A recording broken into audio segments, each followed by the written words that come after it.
I know an ash tree named Yggdrasil, a high tree speckled with white clay. Dewdrops fall from it upon the valleys. It stands forever green above Earth's well. Okay, Yggdrasil. This is the world tree, the center of the cosmology.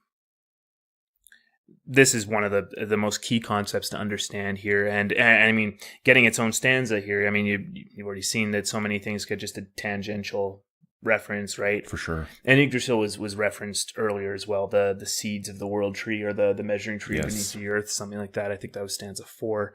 It was referenced there, but now obviously it's getting into, here is this world tree. There's so much here. I think we're going to cover Urth's well in more detail later, but just the very basics here. It's the well of fate. It's the conception of fate as coming through water. This is one of my favorite realizations coming from this, is that it's describing it's a well beneath the earth, right? The tree is above this well. And so what happens naturally? Trees draw in water from the earth, and then it's sort of saying here that it sprinkles that water through the tree, through the leaves.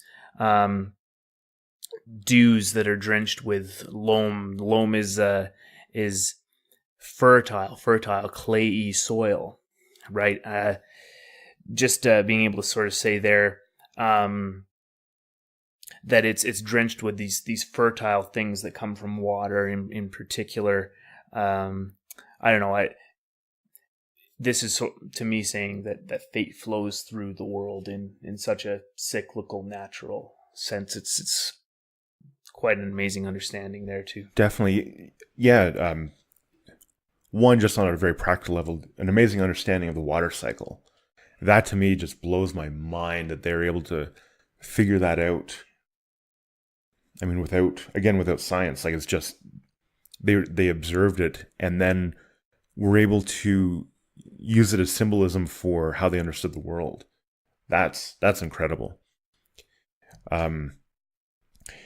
One of the interesting things for Yggdrasil for me is just the name itself. It translates to Odin's steed, so his horse. But if you look more closely at the word, you can break it up into Ig and Drasil. And Drasil is the steed part of the word, and Ig is a word for Odin, and it actually translates as terrible one. And so I thought a long time ago, why would you call the world tree like the terrible one's horse?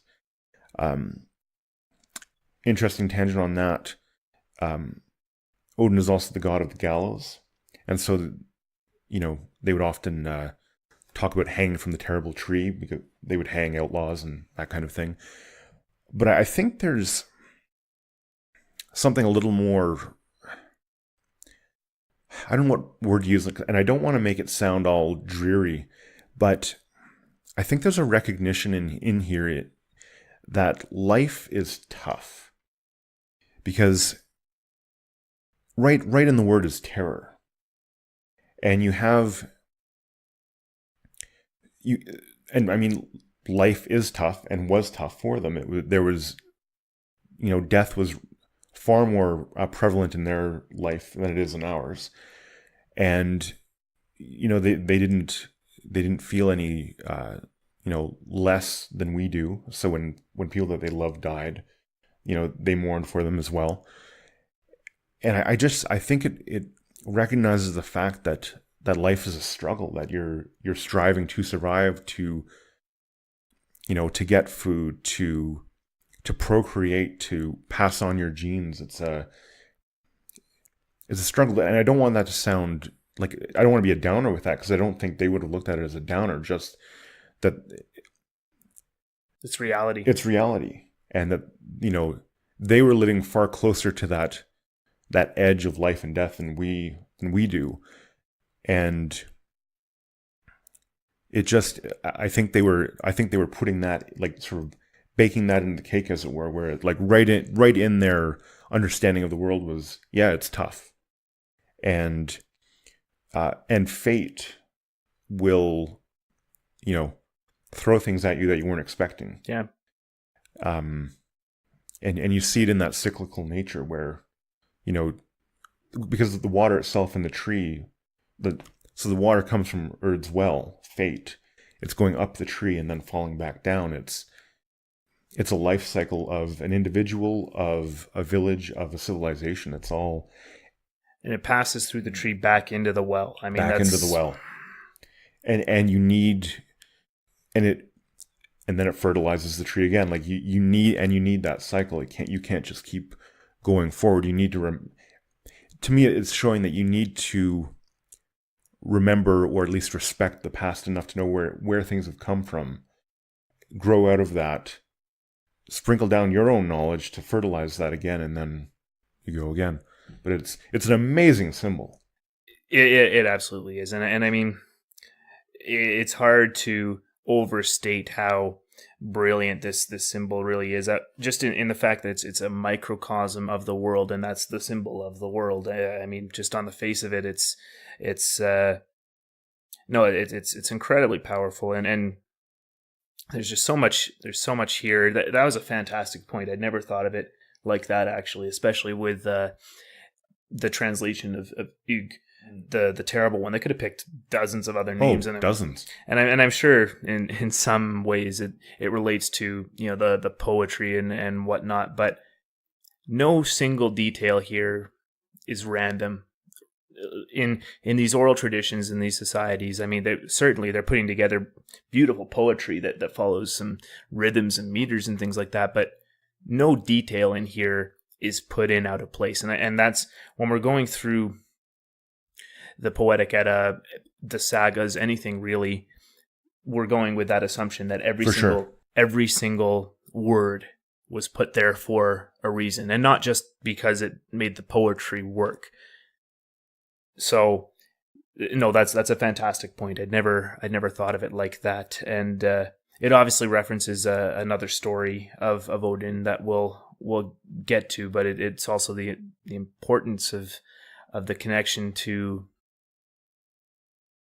that struggle. That's fantastic. That's a great point. I had not thought of it like that, and then the connection to fate and just all these natural metaphors here. It's really, really quite amazing. Definitely.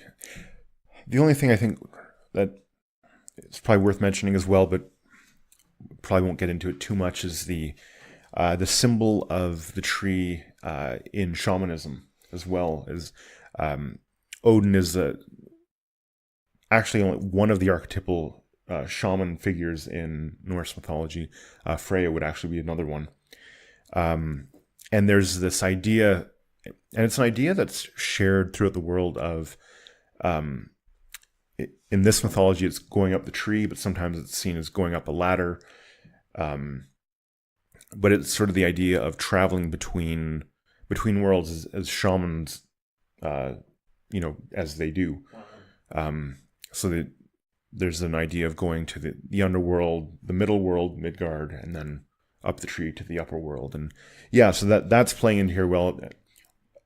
I don't know enough about all of that to speak a lot to it, but just that stuff is going on here as well. Oh yeah, and Odin being the archetypal shaman for the Norse, I mean that's perfect as well, and then the name makes even more definitely sense. And it's they might have had other names for the world tree, and this would be an example of a kenning, a shorthand poetic form that is used to refer to something, give it a name, whatnot. But this is really the main name that is used everywhere for the world tree. Like, that's the proper name of the Old Norse world tree. It's Yggdrasil.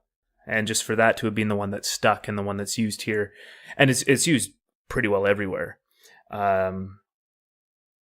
that connection is fantastic. And maybe a quick word on those kennings. Those aren't random either. Like they're going to be a 1 or 2 word little phrase that encompasses some aspect of the person that they're talking about. I'm trying to think of some. We'll point to some examples. I don't want to be pulling anything out of my butt just now, but in this case, it's really telling that this is the most important attribute of the world tree to be connected to, is that it's the steed of the terrible one. That's a really interesting idea there. It's one that, I mean, you could think about for hours and hours and days and still find more stuff about it.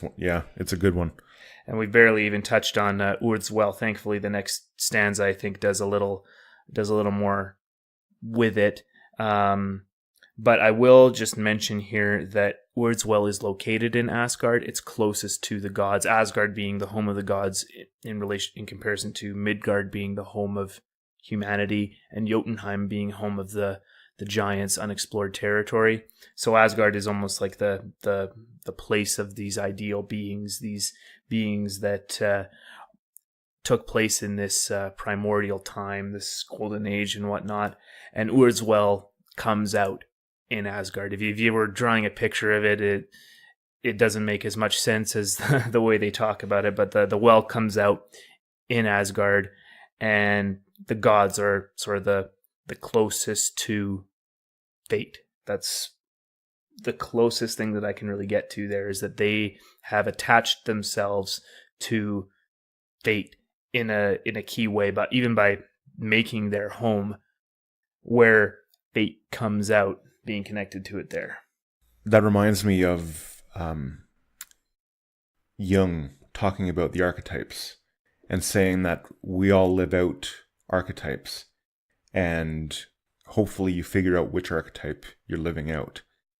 And as you're saying that's what came to mind, because if the archetype you're living out is almost your fate, because it's going to determine what happens in your life in a broader sense.